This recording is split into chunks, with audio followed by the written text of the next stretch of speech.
Hola, mi nombre es Fabricio Mejía Madrid y esta es mi colaboración semanal para Sin embargo, que se llama Las pequeñas cosas que han cambiado. Dentro del cambio de régimen que está ocurriendo, hoy quisiera dedicarle unos minutos a lo pequeño.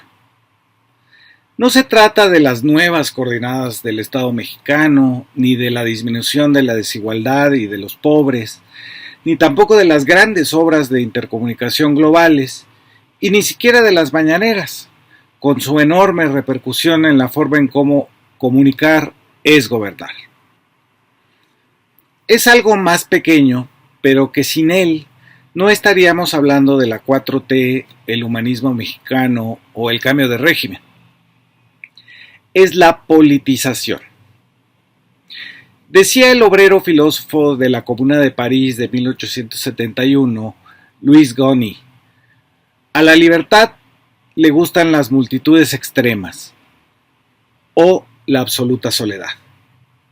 Y en efecto, la reflexión individual sobre el país y sentirse involucrado junto con millones en un cambio histórico comparten un mismo espacio que es el de la política. ¿Qué y cómo se construyó este espacio es motivo, al menos intencional, de esta columna? Empiezo por el principio. La política dejó de ser una actividad especializada. Este cambio es doble. Significa que todos podemos intervenir y que los que solo se dedican a ella en exclusiva ven su prestigio social un tanto disminuido. No sino eso, es lo que está detrás del espectáculo lamentable, de la exhibición impúdica de los opinadores de la oposición, que añoran el tiempo en que ellos eran los únicos que podían desentrañar el enigma de la esfinge llamada transición democrática, una cosa muy compleja con todos sus contrapesos y sus misterios del pluralismo. Es haber perdido el espacio de la exclusividad, lo que los ansía ahora. Hay ansiedad por verse desplazados, relegados a la condición que tenemos todos, ciudadanos. Muchos de estos analistas, transitólogos que no vieron mal los fraudes electorales ni la partidocracia y que todavía defienden la corrupción de la élite como un derecho adquirido, muchos de estos catequistas, como les llama Quintanar, atacan con una vieja consigna exclusivista. Tú dedícate a lo que sabes hacer. Así se le pide a los flautistas, dramaturgas, lingüistas, historiadores, que vuelvan al lugar de sus profesiones, y la manera de hacerlo sería callarse. Esta idea es tan vieja como Platón, que estaba convencido de que cada uno de nosotros solo tenía un talento y que debía dedicarse solo a él. Dedicarse en privado, en soledad, para hacer lo mejor que puedas, viene de la idea de que nuestra identidad es lo que hacemos, que nuestra identidad es nuestro trabajo. La especialización funciona casi como un rasgo de una supuesta esencia de los seres humanos. Zapatero a tus zapatos resuena todavía como la orden que la policía le asestaba a los 10,000 zapateros que participaron en la Comuna de París en 1871. Muchos de ellos, de estos zapateros, fueron sus dirigentes, pensadores, filósofos de lo apremiante.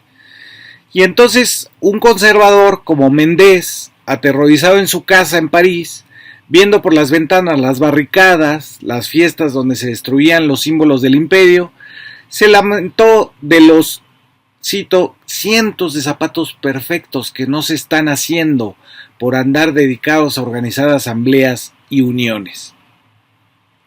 Ese argumento se lo recetaron también a los pintores, a los caricaturistas y a los poetas.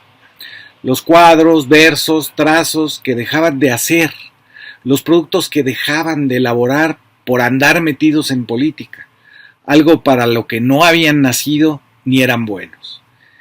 Esa idea de que uno nace con un talento en la vida y le debe a la sociedad o a Dios dedicarse por entero a mejorarlo, en realidad prohíbe hacer cualquier otra cosa que no sea trabajar. Así, la naturaleza ha escogido nuestro destino, dentro del cual no debe existir algo tan enigmático como la política. Lo mismo puede decirse de quienes se ofenden de que un taxista sea, por ejemplo, también poeta o una mesera fotógrafa. No, eso es mezclar las naturalezas, no respetar nuestro talento único e indivisible, que es la sustancia misma del ser, es decir, el trabajo que define la identidad de las personas. Esto, por supuesto, lo dicen quienes sienten esta ansiedad,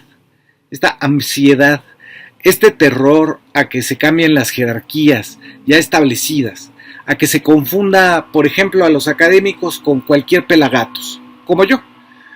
El trabajo redime, es de gente honesta, y con esa romantización se nos excluye de todo lo que es confuso, ficticio, en apariencia falso o contradictorio, como es la política. Pues bien, esa ansiedad de los transitólogos es una buena noticia para los demás. Quiere decir que el pequeño cambio del interés por la política se ha ido generalizando, que se ha emancipado de su carácter especializado. Pero este cambio pequeño apunta a otro que sería el fin del trabajo o de la ocupación como identidades de las personas. Me parece interesante cómo la política, saber de sus acciones y decisiones, tomar postura, tener una opinión, se ha ido convirtiendo en una nueva identidad. Hay un orgullo de pertenecer a esa esfera que opina, argumenta, condena, vigila, debate. Es el obradorismo. En la derecha vemos esto apenas en desarrollo, en las famosas tías del WhatsApp, que reproducen tanto odio como pueden, confundiéndolo con una identidad de clase o de código postal. Pero todos están ya, de alguna manera, incluidos en la política no especializada. Otro pequeño cambio es la toma de postura. ¿Qué quiere decir esto? Hay una definición de George D.D. Huberman. Escribe el crítico de arte. Para saber hay que tomar posición. No es un gesto sencillo. Tomar posición es situarse 2 veces, por lo menos, sobre los 2 frentes que conlleva toda posición, puesto que toda posición es fatalmente relativa. Por ejemplo, se trata de afrontar algo, pero también debemos contar con todo aquello de lo que nos apartamos, el fuera de campo, que existe detrás de nosotros, que quizás negamos, pero que en gran parte condiciona nuestro movimiento y por lo tanto nuestra posición. Se trata igualmente de situarse en el tiempo. Tomar posición es desear, es exigir algo, es situarse en el presente y aspirar a un futuro. Pero todo esto no existe más que sobre el fondo de una temporalidad que nos precede, que nos engloba, que apela a nuestra memoria hasta en nuestras tentativas de olvido, de ruptura, de novedad absoluta. Para saber hay que saber lo que se quiere, pero también hay que saber dónde se sitúa nuestro no saber, nuestros miedos latentes, nuestros deseos inconscientes, por lo tanto. Para saber hay que contar, con 2 resistencias por lo menos, 2 significados de la palabra resistencia. La que dicta nuestra voluntad filosófica o política de romper las barreras de la opinión, es la resistencia que dice no a esto y sí a aquello, pero asimismo la que dicta nuestra propensión psíquica a erigir otras barreras en el acceso siempre peligroso al sentido profundo de nuestro deseo de saber. Es la resistencia que ya no sabe muy bien lo que consiente ni a lo que debe renunciar. Para saber hay pues que colocarse en 2 espacios y en 2 temporalidades a la vez.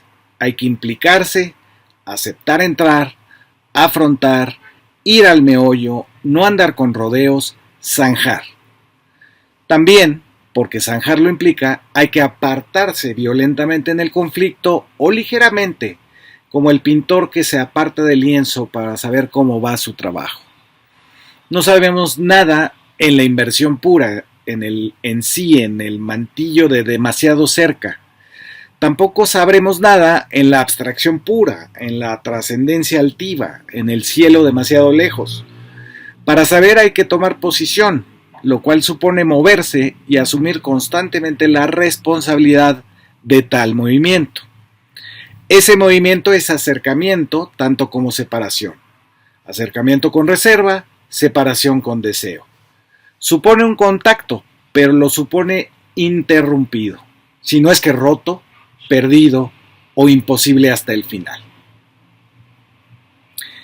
Decidí citar a Didi Huberman tan extensamente porque deja más claro de lo que yo podría intentar hacer una definición de postura, como es la del pintor que se abstrae en sus propios brochazos, pero luego debe tomar una distancia para ver el paisaje.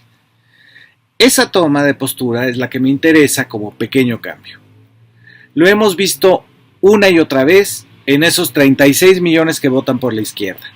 Saben ver el panorama completo, incluso a simplificarlo en una consigna, como lo fue el desafuero de López Obrador o el Plan C, y que no obstante pueden meterse a los detalles de las declaraciones, los datos, los artículos constitucionales.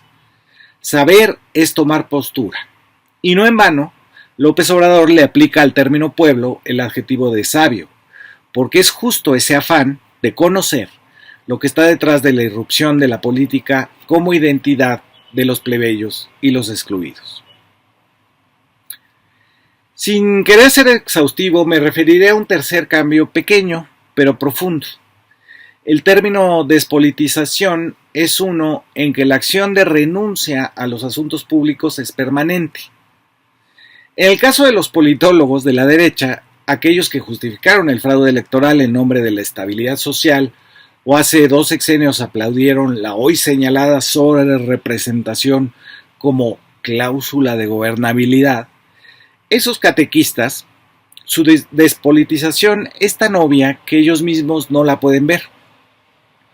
Ante un fenómeno político, como el obradorismo, no analizan lo político, sino que se van a la sociología o a la psicología. Que si los pobres votan porque les dan dinero de programas sociales, que si los viejitos pensionados muestran su agradecimiento, que si la mayoría vive engañada por el poder hipnótico de López. Nada de eso explica por qué el voto masivo por Claudia Sheinbaum y el Plan C no tuvo condicionamientos de clase, ingreso, escolaridad, geografía ni género.